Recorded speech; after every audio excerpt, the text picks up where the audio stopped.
Primero que tenemos que hacer para empezar a hablar de la geopolítica y la historia geopolítica de Cuba hasta llegar al embargo es comprender el punto de vista estadounidense, o sea, del malo, si quieren, del malo, pero yo le digo el punto de vista del estadounidense, que Cuba se encuentra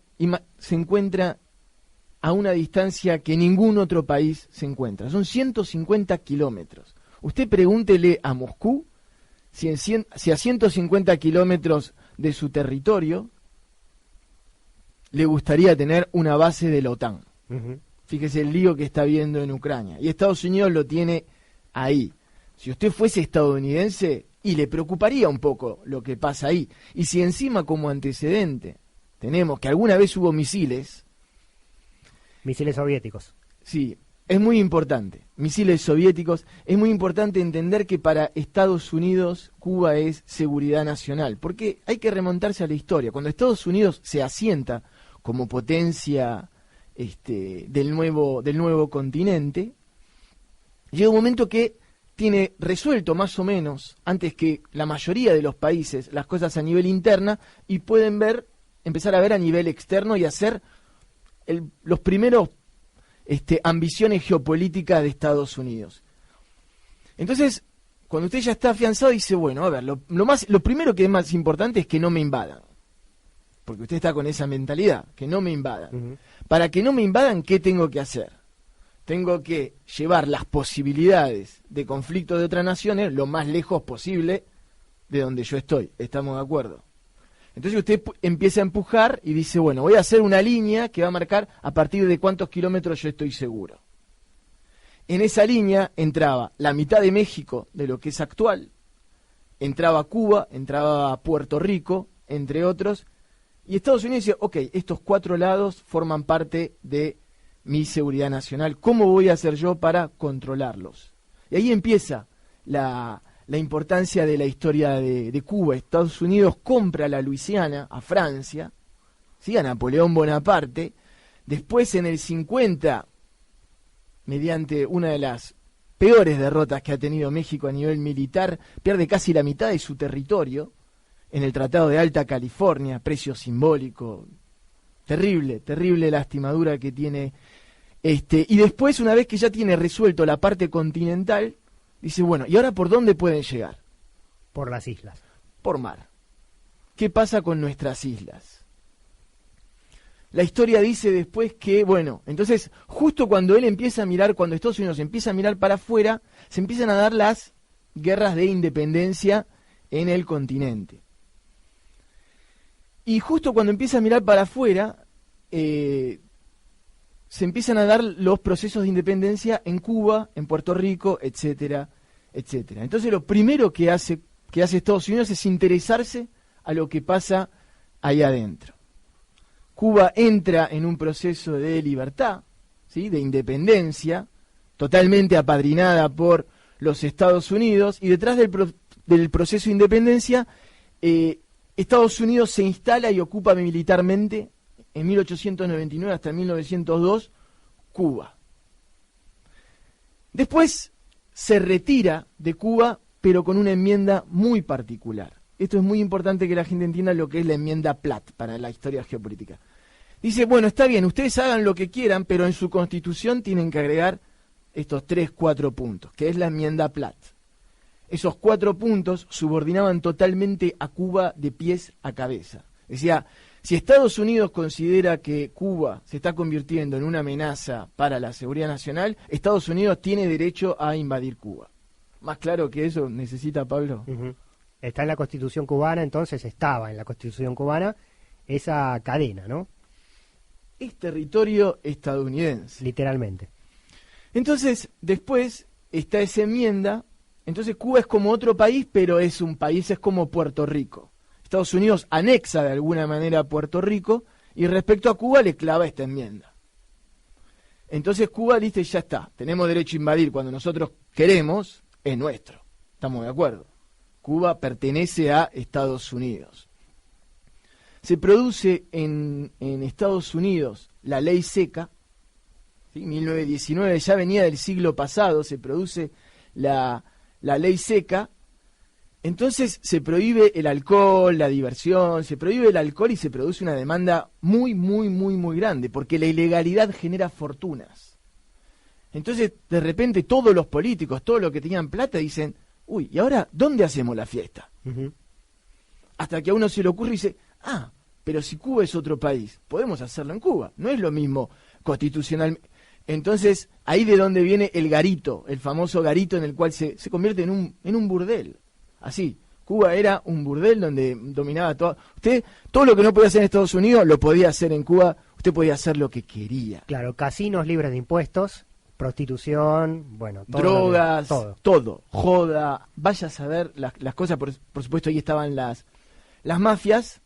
Entonces Cuba se empieza a convertir en esa parte, no sé, sometida de Estados Unidos, una vejación, ¿entendés? Que vengan a hacer fiesta y que todo lo que no se puede hacer allá lo puedes hacer en tu país, no estaba muy bueno. Entonces eso se mantiene nada más con dictaduras, aparece la dictadura de Fulgencio Batista, pero imagínense, una dictadura que está puesta por lo que serían hoy los narcos. Uh-huh.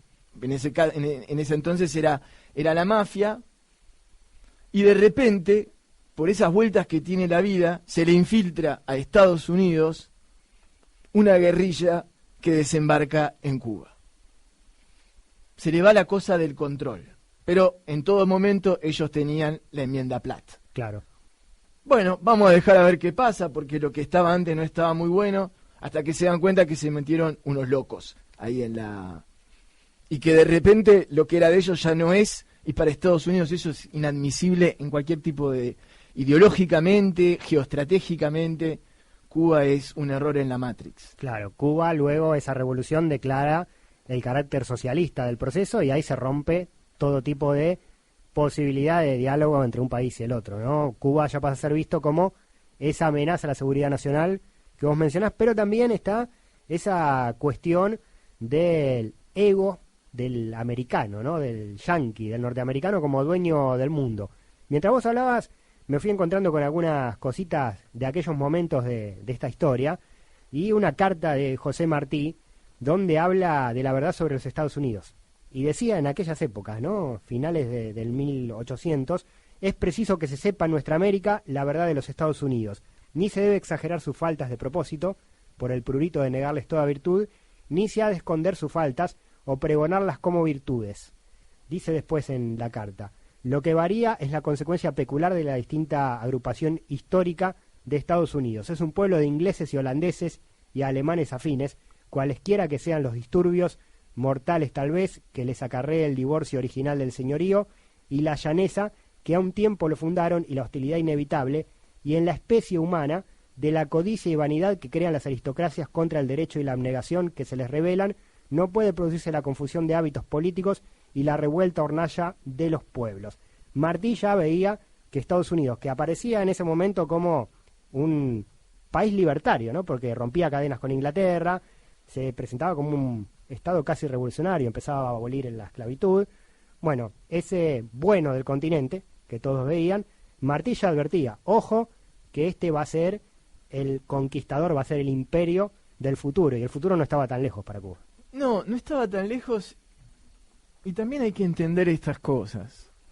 Estados Unidos es un imperio en ese momento, pero es uno de los tantos imperios que existen, porque recordemos a la gente que también está el imperio ruso, que tenía sus propias Cubas, estaba el imperio occidental, que también estaba interesado, y entonces hay que remontarse también para entender el valor de Cuba, hay que remontarse a cuando termina la Segunda Guerra Mundial.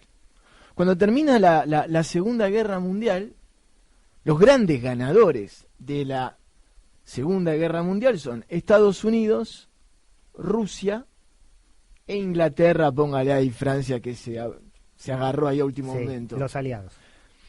Entonces, cuando termina la guerra, ¿cuánta gente se tiene que repartir el mundo? ¿Cuántos países se tienen que repartir el mundo? Sí. 3 bloques. Uh-huh. Estados Unidos, empecemos por Rusia. Rusia dice Europa Oriental, para acá todo es mío. ¿Alguna discusión? Nadie discusión. Europa Occidental, Inglaterra y Francia dicen todo nuestro. Después se encargan de Alemania. Y Estados Unidos dice, perfecto, no hay problema, y señala, América es mío. ¿Cuál es el trato? En la conferencia de Yalta y de Potsdam, es cada uno en su área, viejo, hace lo que quiere. Sí. El tema es que América nunca estuvo en esa guerra, ¿no? Somos los invitados, los convidados de piedra. Otra vez me pongo en el abogado del diablo. Los mismos le pueden decir los pueblos del Cáucaso. Dice, pero a mí nadie me dijo que yo era del Kurdistán y que de repente yo era ruso. Uh-huh. Porque a todos les llega la Navidad, a todos les llega su imperio también. Después por aquí se podrían juntar los dos y decir, che, ¿cuál es peor? Y ahí ver. Pero lo cierto es que Cuba forma parte de América Latina, entonces nadie puede meterse en lo que Estados Unidos haga en Cuba. Estados Unidos, cuando pasa el tema de la guerrilla en Cuba, también está con esa conferencia de Yalta, donde se repartió en el mundo y que por ahora veníamos todos de acuerdo. O sea, había otra razón más para poder hacer en Cuba lo que se le cantaba. Y con todo esto que estamos diciendo, ¿sí?, con esto que no se le podía escapar, se le escapó. Y Barack Obama, cuando anuncia el levantamiento del embargo, anuncia, se nos escapó. No funcionó. Sí, pero no está dicha la última palabra, porque ahora tenemos algo mucho más efectivo, que es el consumismo. Ojo con eso, ojo que, repito, en una negociación uno se tiene que llevar el 50% que más le conviene. Y el consumismo, yo creo, ahora después lo charlaremos, es el mayor enemigo que tiene la revolución, y la revolución lo sabe perfectamente, pero el consumismo desembarca en Cuba. Una vez le preguntaron a un presidente norteamericano, Eisenhower, le preguntaron, si tuviese que insertar un libro en Cuba, ¿cuál insertaría? Y Eisenhower dijo, un catálogo de compras. Bien clarito. Le damos un poquito más al tema Cuba, Estados Unidos. Con una noticia de hoy, los agricultores norteamericanos presionan al gobierno de Obama para negociar abiertamente con Cuba. Hablan los agricultores, organizaciones de trabajadores rurales de Estados Unidos, que se han enterado que el gobierno de Raúl Castro importa leche en polvo de Nueva Zelanda, al otro lado del mundo, y ellos dicen, aquí en Estados Unidos nos sobra la leche en polvo, estamos en crisis, se están perdiendo fuentes de trabajo norteamericanas por la imposibilidad de colocar esos productos en distintos lugares y se pueda favorecer la exportación y al sector. Cuba está a poco más de 150 kilómetros y le compra leche en polvo barata a Nueva Zelanda. ¿Por qué Estados Unidos no pudo en todo este tiempo generar un beneficio también para su propia industria, para sus propios trabajadores, en esa relación tan distante política con el gobierno de los Castro? Sí, y también imagino a esta misma persona, supongamos que es alguien que quiera a los cubanos, también podría argumentar, y encima los cubanos que son tan buenos, por ahí nosotros se la podemos vender más barata todavía. Y entonces ellos que tienen poca plata van a poder comprar más leche y van a vivir mejor. También está. Esto lo vamos a hablar como una de las consecuencias, de las causas, después, qué sé yo, analizaremos cuáles otras posibles, pero una es el propio lobby de algunas cámaras empresariales estadounidenses. Uh-huh. Bueno, esta no es una cámara empresarial, sino una cámara que tiene que ver más con el campesinado, se llama Coalición Agrícola por Cuba, aglutina a un montón de granjeros del medio oeste. Lo llaman el agrobusiness. Sí, y vienen con este lobby, si queremos llamarlo así, para tratar de colocar su producción, ¿no? Estamos hablando de capitalismo, de comercio exterior, y Estados Unidos, en esa guerra económica contra Cuba, también ha perjudicado a su propio frente interno. Hablaremos de las indemnizaciones que se tienen que hacer cada país. Cada país va a tener que responder por las indemnizaciones, porque eso forma parte de las prioridades. Uh-huh. Pero retomando un poco la historia geopolítica de Cuba, en el 61, fecha muy importante en la historia geopolítica de Cuba, porque se declara formalmente el bloqueo, ¿sí? Empieza con la aprobación de toda la OEA. O sea, todos los estados americanos dijeron: estamos de acuerdo con Estados Unidos con que se le haga un bloqueo a Cuba. O sea, que Estados Unidos lo que hizo fue una técnica que vienen usando desde hace miles y miles de años en estrategia bélica. Si usted tiene el ejército más grande, ¿sí? Y no quiere entrar, y sabe que tarde o temprano, si usted hace un círculo en la ciudad y no deja que ni entre ni pase nada, los habitantes se rinden solo y usted no tiró un solo. Así eran los grandes imperios. Algunos cuando querían economizar iban y lo único que hacían era encerraban. Esa es la idea del bloqueo, y todo el mundo firma eso. Claro, no es bélica sino económica en este caso. Y ahora empieza como la cosa rara. A partir de ahí, hasta ahí venía todo seguro, y en el 61 empieza la cosa rara y se produce un fenómeno raro, que llega un presidente que es Kennedy a Estados Unidos y el propio sistema lo mata. Entonces ya da para decir, bueno, ¿qué tenía este muchacho? Que el sistema decide matarlo. Como estaba esta enmienda, cualquier invasión proveniente de Estados Unidos a Cuba estaba totalmente avalada. No era un problema, había que dar la orden. A Kennedy, por X motivos, le imponen un poco esto. Le dicen: mirá, cuando él llega al poder, le dicen: mirá, esto ya está armado. Nosotros vamos a ir ahí, ya está la gente, exiliados cubanos, que aseguraron que el pueblo se va a sumar, porque parte de los informes de la CIA son esos. La población llegará con los invasores. Y bueno, cuida las fuentes. Y a Kennedy no le gusta mucho, no se sabe por qué razón, pero Kennedy no manda a los aviones para apoyar eso. ¿Sí? ¿Es la gran victoria cubana? Sí, pero Kennedy dijo: bueno, arréglensela con los que firmaron. Si es tan fácil como dicen, no necesitan a los aviones. Los aviones no van, pan comido para Cuba, y ahí se produce algo raro, porque formalmente el ejército estadounidense intervino y formalmente fue rechazado. Y ahí un poco la Unión Soviética ve el momento de aprovechar. Dice: bueno, esta es la mía. Si esto es un país, yo puedo establecer relaciones, y ahí empieza más o menos a darse cuenta, porque dice: mirá, tengo un amigo a 150 kilómetros de mi peor enemigo. Entonces, como dicen los geopolíticos, Rusia le dice: bueno, ¿qué quiere? Lo que usted quiera yo le doy. ¿Qué le falta? Y nosotros tenemos azúcar, yo te compro azúcar. Todo el azúcar que vos quieras, el precio que vos quieras, vos y yo, amigos. Es lo primero que le han haber dicho a Fidel Castro los rusos, y ahí empieza que Rusia tiene una excusa y empieza a estar Cuba en medio de la Guerra Fría. Y para cerrar, o no sé, ¿por qué se le dice la Guerra Fría? Porque se le dice la Guerra Fría porque como ya están las bombas nucleares presentes en los conflictos, ya como que ni se tocan. Uh-huh. Es como, ya no hay enfrentamiento, porque sabemos que el juego nuestro ahora es no pelearse, que es lo que casi pasa durante la tragedia, la crisis de los misiles, donde nunca se estuvo más cerca de una tercera guerra mundial. Y después llegamos al 66, que es la ley cubana de pies secos y pies mojados, ¿no? De la que hablaba la funcionaria que escuchábamos antes. Que es la ley de la inmigración. Entonces Estados Unidos ya está despechadísimo y dice: bueno, la tenemos que pudrir ahí. ¿Cómo la podemos pudrir? Repito que es estrategia de seguridad nacional para Estados Unidos. Vale todo, porque es parte de un territorio que nos correspondía y tenemos que recuperar. Bueno, si se empieza a escapar todo el mundo de esa isla es porque algo pasa. Entonces nosotros vamos a poder intervenir. Necesitamos que se pudra todo para nosotros intervenir y que intervenga todo el mundo en nombre de los derechos humanos, bla, bla, bla.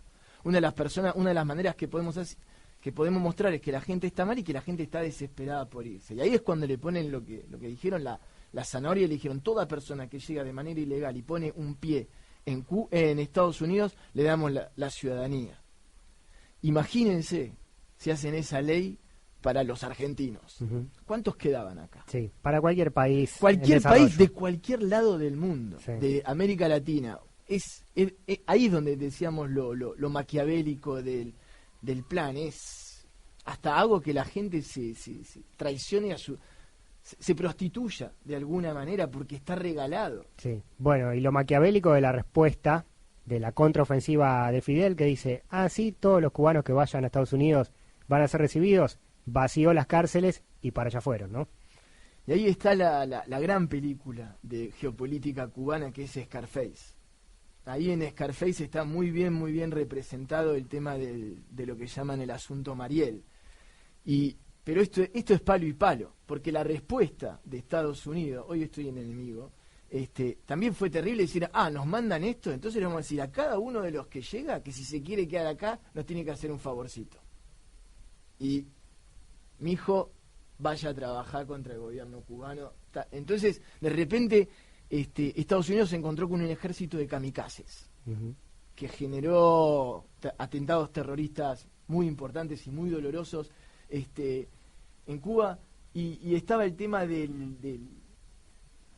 Mariel y de esta ley que promovía que la gente esté desesperada para poder irse. Yo hablaba una vez con un cubano y me contaba la crisis de los balseros, otra crisis donde...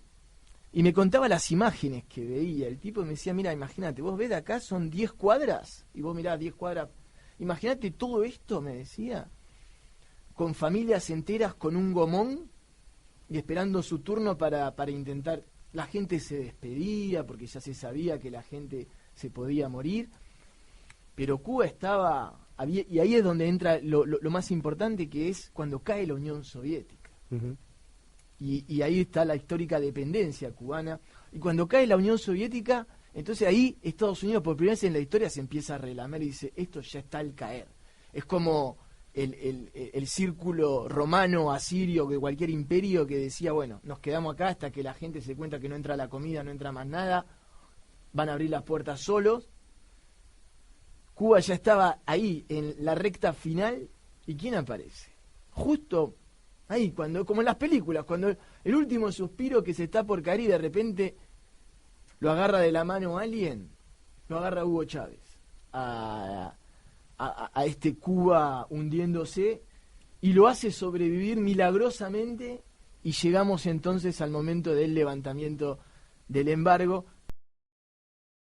Hablar de geopolítica, de esta visión que nos trae nuestro compañero Damián Jakubowicz, nuestro geopolitólogo de cabecera en Alcarajo, y esta semana estuvimos abordando el tema Cuba versus Estados Unidos, o Cuba y Estados Unidos, o Cuba o Estados Unidos. Podemos usar el conector que queramos, Damián. Sí, o Cuba y ahora qué. Sí. El otro día, Cuba me parece que está bien, que merecía dos partes, porque es algo muy importante. Entonces me parece que está bueno dedicarle dos partes. La primera parte, le recordamos a la gente que hablamos un poco de la historia de geopolítica de Cuba, cómo llegaba a este embargo, que supongo se podrán bajar el audio. Sí, lo subimos en el Facebook al Carajo Radio para quien quiere completar la historia. Sí, tal cual.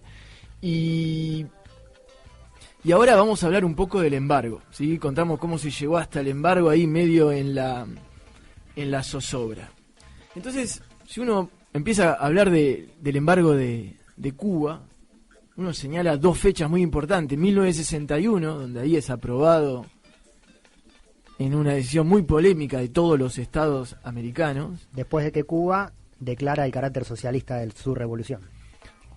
Correcto. Y si tenemos que decir como la tumba del embargo, uno ¿qué le hace? ¿No? Le tiene que poner fecha a la tumba. Y entonces el año bisagra es 2014. Y ahora cuando con el diario del lunes todo el mundo habla, una gran frase, ahora uno como que empieza a entender que había señales. Es como cuando vos te separás de alguien y vos después que te separás decís, pero esto y esto y esto eran señales. Había habido grandes señales en el 2014. Viaja el presidente chino a Cuba. Rusia le perdona a Cuba casi el 80% de que tenía con la Unión Soviética, 80-90%. De la deuda. De la deuda. Muy bien que termine la frase. En la Unión Europea se restablecen las relaciones internacionales que habían sido cortadas, recordemos, en 2002, 2003, algo así, pero que era que Cuba ya lo soltaba todo el mundo, ¿no? Y ahí decíamos que justo ahí. frente al abismo algo pasa siempre, y ahí apareció Chávez. Francia había ido, el otro día estuvimos hablando de Francia había ido también a la isla,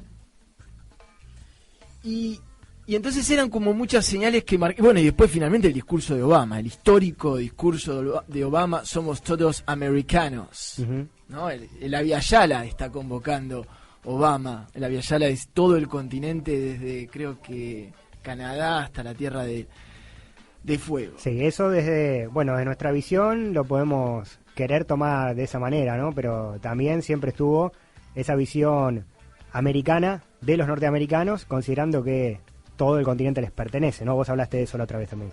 Sí. Y para Estados Unidos, sí, América Latina. Él es parte de América Latina, pero él es la cabeza de América Latina.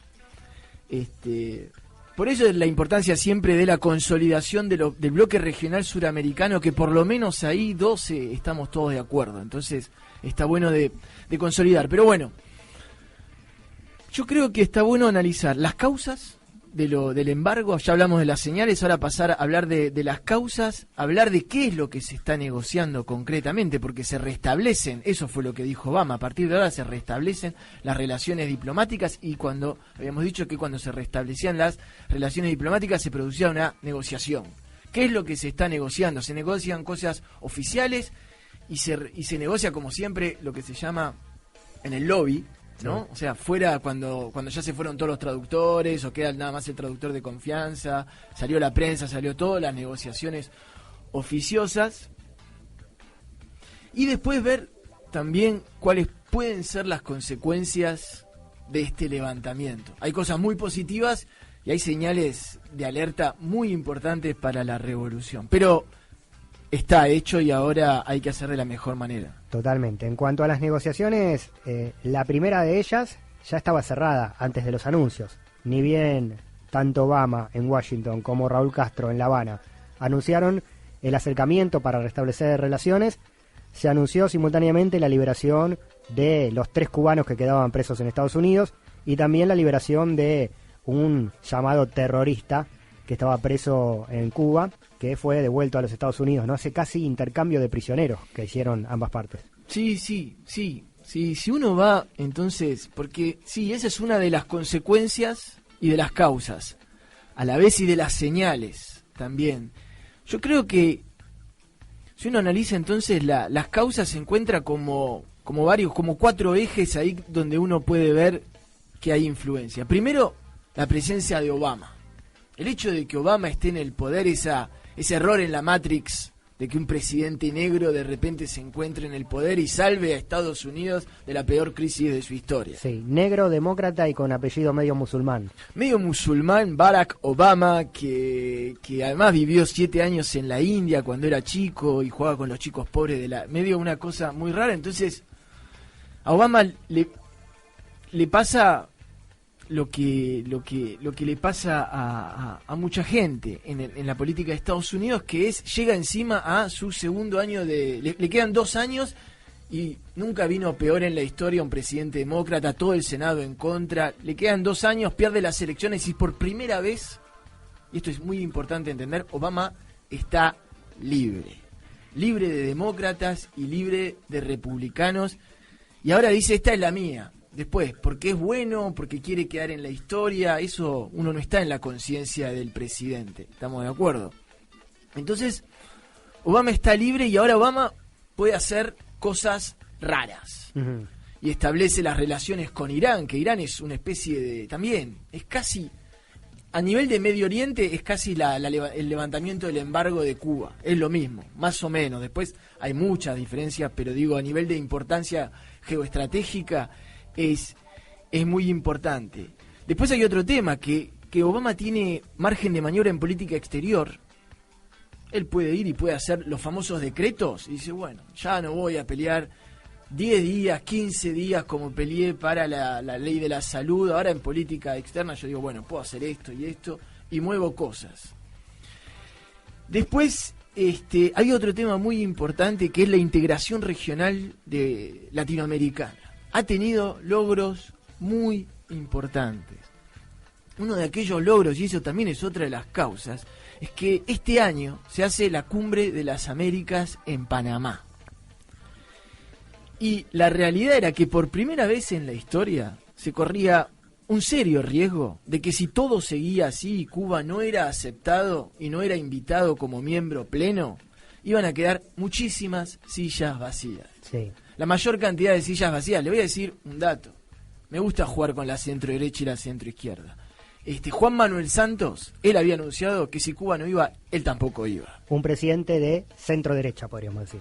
Un gran logro de la integración regional, porque Juan Manuel Santos se tiene que adaptar a la mayoría y entonces es un gran logro y un gran acto de madurez. Entonces también estaba ese tema de la integración regional y realmente se acercaba esa cumbre de las Américas y iba a haber muchas sillas vacías si no iba a Cuba. Ya era como el momento, era la gran realidad de la pobreza diplomática de Estados Unidos en América Latina. Entonces la integración regional había ya tenido un gesto muy fuerte. Otra señal clara en el 2014, Raúl Castro presidía la CELAC. Uh-huh. O sea, el bloque regional más grande que tiene América Latina y que no incluye a Canadá y a Estados Unidos, la CELAC se había pronunciado oficialmente y entonces si Estados Unidos reconocía a la CELAC, tenía que reconocer a todos sus miembros, y Cuba era miembro pleno, se estaba produciendo un gran cortocircuito a nivel regional.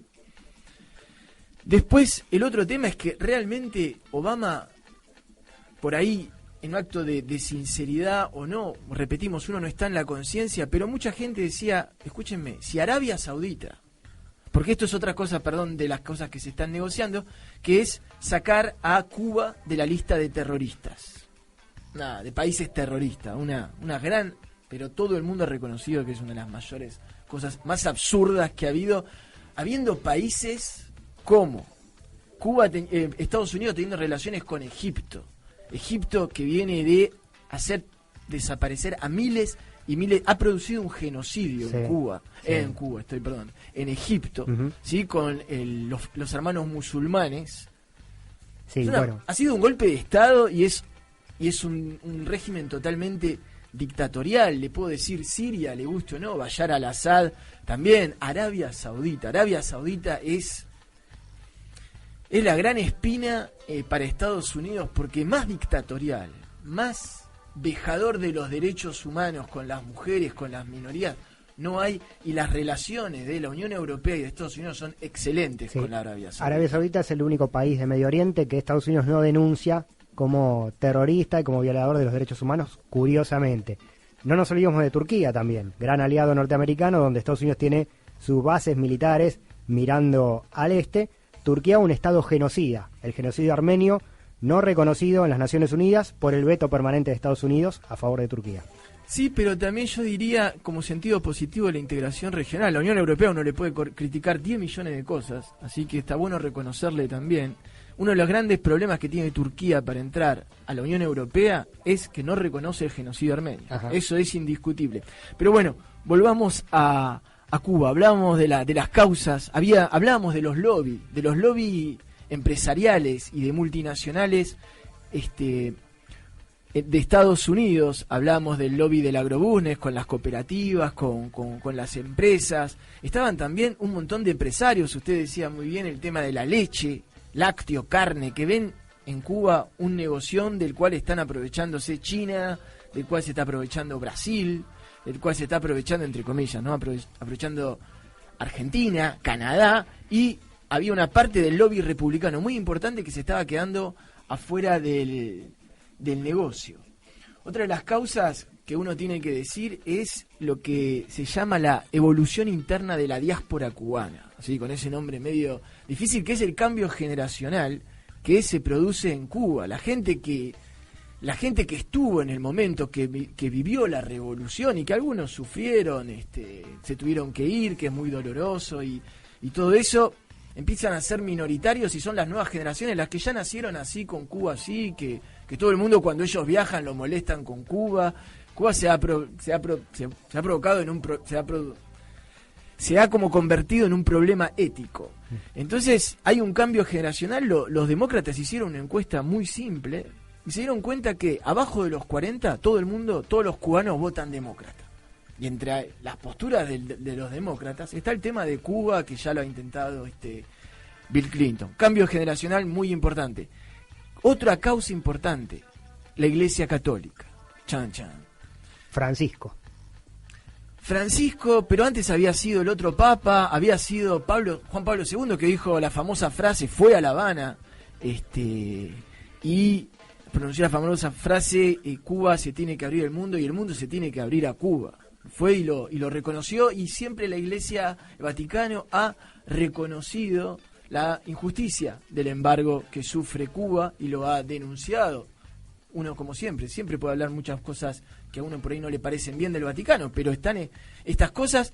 Y pequeño dato, nada anecdótico, ¿por quién fue educado Fidel Castro en su juventud? Por los jesuitas. El Papa Francisco es jesuita.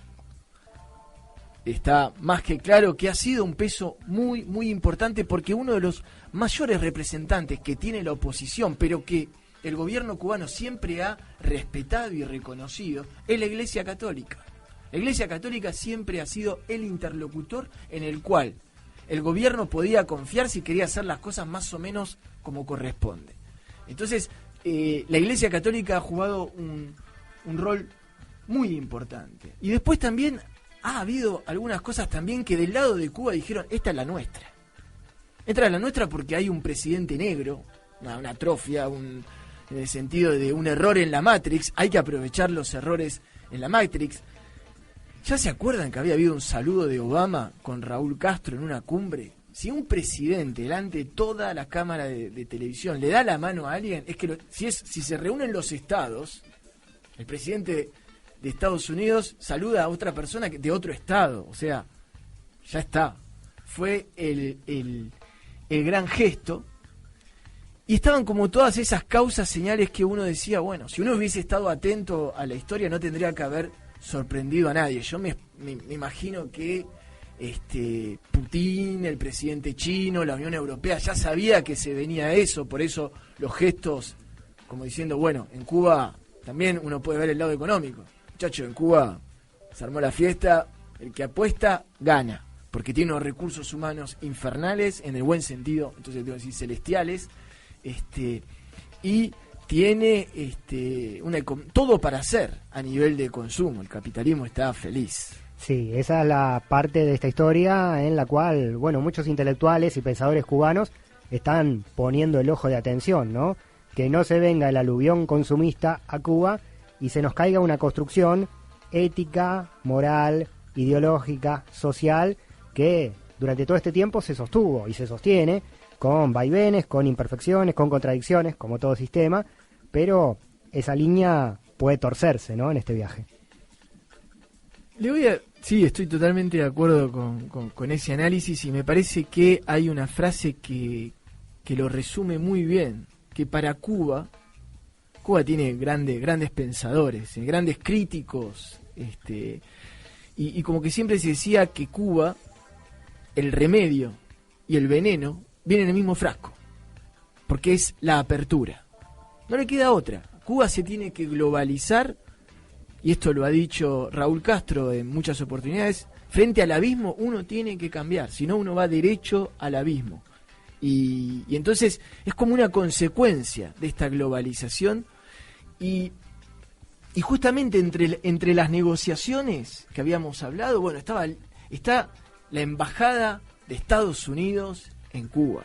Ahora en Cuba, para explicarle a la gente, hay un edificio gigante que tienen funcionarios, es territorio estadounidense, eso no hubo discusión, y yo me acuerdo que en el año 2002, 2003, en los peores momentos, yo no le puedo explicar la energía que había en ese lugar. Era un silencio de muerte, usted caminaba y había 4 o 5 personas y usted tenía 17 cámaras de televisión, 18 policías que lo estaban mirando, sí, no le sacaban un ojo. Ahí enfrente de esa oficina de asuntos norteamericanos en La Habana se montaba la tribuna antiimperialista, donde iban bandas de todo el mundo a tocarle a los yanquis, ¿no?, a cantarle a los yanquis y a defender la revolución.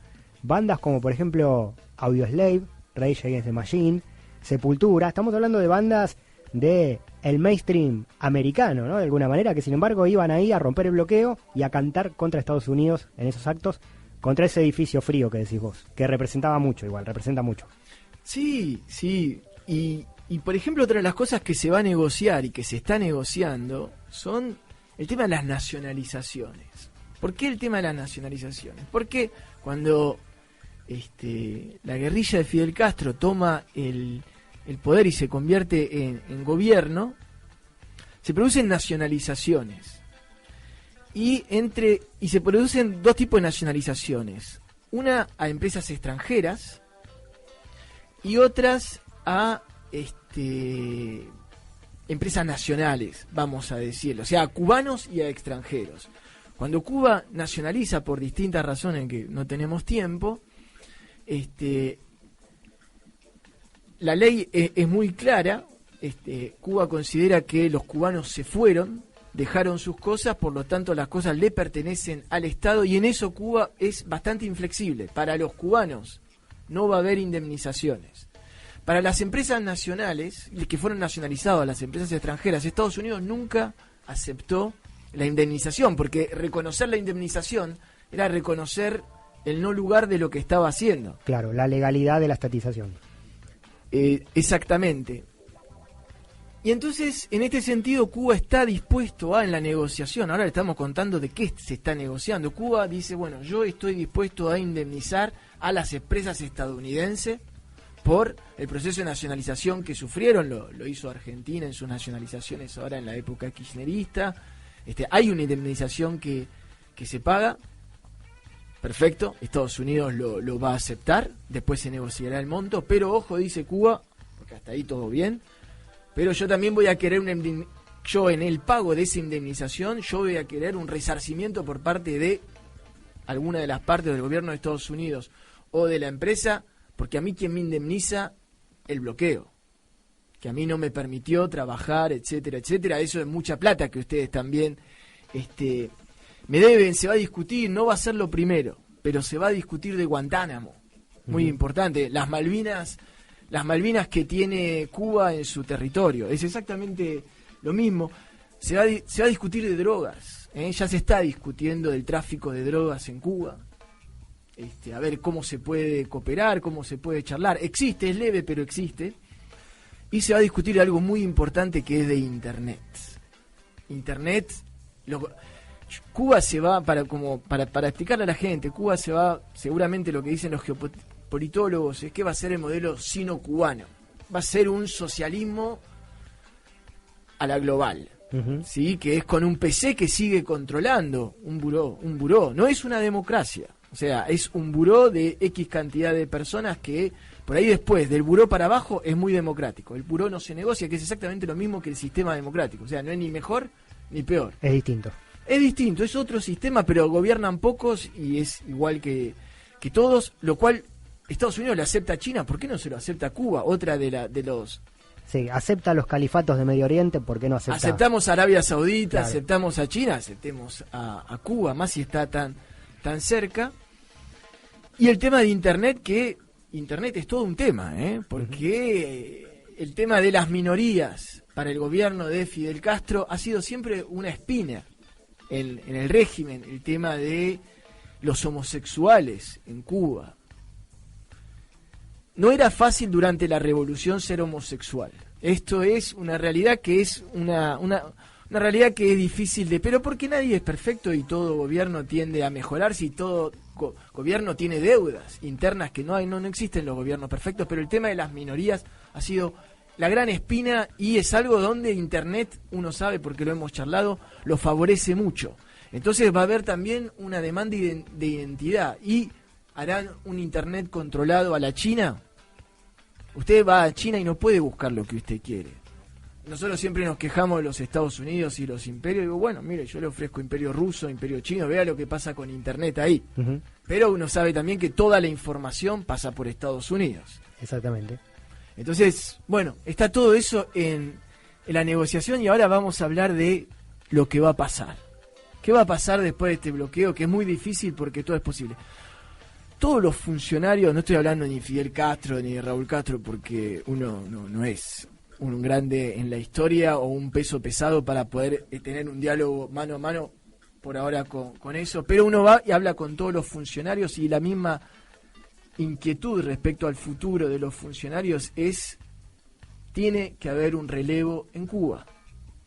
China lo ha hecho muy bien, se ha renovado, pero en Cuba después de Fidel Castro y Raúl Castro, no one. No hay sucesión. No hay sucesión y todos coinciden que eso se tiene que hacer y estaría bueno que estén vivos los dos, sería un éxito. Y de última, que por lo menos alguno de los dos esté vivo. Como viene la cosa, viene muy bien, viene longeva. Claro, el corrimiento de Fidel fue muy prolijo. Fidel salió del gobierno de manera no traumática y Raúl Castro tomó las riendas, elegido por este buró que vos mencionás, que es el sistema político que decide quién es el presidente cubano. Y después de ahí para abajo, como vos contaste también, llega hasta las asambleas vecinales que indirectamente terminan eligiendo ese presidente, ¿no? Si queremos también hacerle un mimo al sistema. Pero es verdad, no hay una figura joven que pueda aglutinar voluntades como si lo hicieron los dos Castro en toda esta historia de más de 50 años. Voy a ser muy duro, muy duro con Cuba, pero porque por el aprecio que tengo me permito de ser duro. En Cuba predominan el buró. O sea, la mesa chica de Raúl y de Fidel, ya hablemos de un binomio, y el promedio de edad, usted se imagina, está arriba de los 70, 75 años, ¿sí? Salvando las distancias, y ahí viene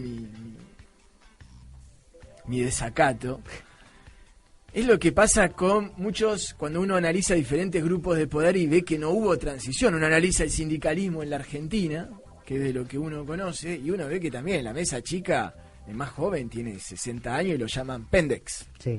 Entonces se produce un tema generacional. En Cuba también hay una gran deuda y todo el mundo se dice, bueno, hay que elegir a uno. Bueno, por ahí después del 2018, donde Raúl Castro anunció que terminaba su mandato, yo soy muy optimista, pero puede pasar algo muy importante. Y después, esto que hablabas de la gran consecuencia, y lo que todo el mundo sabe, es el consumismo desembarca oficialmente en Cuba, ¿no? Esto de que el veneno es la parte venenosa, ¿sí? Usted hoy en día, esto fue una de las cosas más bizarras que me parecieron cuando estuve en Cuba, usted camina en la capital y usted no tiene publicidad. Es indescriptible la sensación que eso produce. Hermoso. Es una sensación. Otras cosas que una de las cosas que llama la atención en Cuba es que yo me acuerdo, yo fui en el 2002, 2003, una de las peores épocas de Cuba, y uno miraba la televisión y había una señora con un delantal, con una tiza y un pizarrón que te daba clases de Rousseau. Era así, y después cuando terminaba la señora había otra señora que te decía, bueno, en este canal tiene esto, en este canal tiene lo otro, o sea, había mucha armonía entre los canales, y después te decían, bueno, y si no quiere mirar televisión, lo cual nos parece muy bien, así directamente, puede apagar la tele, agarrar un libro, y de paso ahorramos energía. Y yo dije, estas son las cosas, dije, esto es otro planeta en muchas cosas. Después uno tiene también muchas cosas que por ahí a uno no le gustó. La Habana es muy triste en muchos sentidos. Se prostituyen en todos los sentidos los cubanos detrás de los dólares. Pero yo creo que sin duda hay un gran triunfo de la revolución cubana, ¿sí? Estados Unidos se ha arrodillado. David y Goliat, es exactamente lo mismo. La historia se repite y la oposición ha perdido mucha fuerza, salvo la Iglesia Católica, porque la oposición siempre se ha alineado al embargo. Decía, muchachos, ya está, bajémonos los pantalones o negociemos, depende del punto de vista ideológico, sí. Pero una de las cosas que la población cubana siempre le va a reconocer a Fidel Castro y al gobierno es que nunca negociaron la soberanía. Uh-huh. Y eso es lo que siempre... Y una de las condiciones que decía siempre, todas las leyes que tiene el embargo y que va a ser una lucha en el Congreso de Intereses, que decía que Cuba tenía que modificar su sistema político para que Estados Unidos vuelva a establecer relaciones diplomáticas, y no sucedió así. El sistema político no se toca. Entonces hay una gran euforia y también hay una gran preocupación. Hay un humor que circula en Cuba, lo escuché en una entrevista, que me parece muy gráfico, que decía, Cuba sí, yanquis no, pero ¿cuándo llegan? Desembarcan los yanquis. Cuba va a ser una playa, va a desembarcar mucha plata a Cuba. No va a ser fácil, se va a extender la brecha. Cuba es uno de los países menos desiguales del mundo, por más que tiene diferencias. Pensar que no tiene diferencias es ridículo, pero tiene muy pocas diferencias entre las clases sociales, entre el que más gana y el que menos gana. Hay mucha menos diferencia que en todo el resto de los países o que en la mayoría. Ahora, con esta entrada de plata, va a circular mucha plata y el cubano hay que ver cómo va a hacer para luchar con eso, porque el consumismo se instala y la envidia es muy mala energéticamente, pero es normal. Un tipo viene, pasa en una Ferrari y vos tenés que estar en bicicleta. Como decíamos cuando hablamos de interculturalidad, salvando las distancias, a los aborígenes les gustaba la heladera porque había agua fría, y a un cubano le gusta también tener comodidades, y el consumismo propone esas cosas, propone tu vida más cómoda. Ahora, la comodidad es siempre lo mejor para el hombre, eso es otro debate ético, pero el consumismo te propone comodidad. Dicen, vení acá en internet tengo todo, no vayas a buscar un libro, no profundices, ampliate, ¿no? Tenés un montón de cosas y por otro lado tiene un montón de cosas positivas. Esos son los desafíos geopolíticos de Cuba. Damián Jakubowicz en Al Carajo, nuestro geopolitólogo.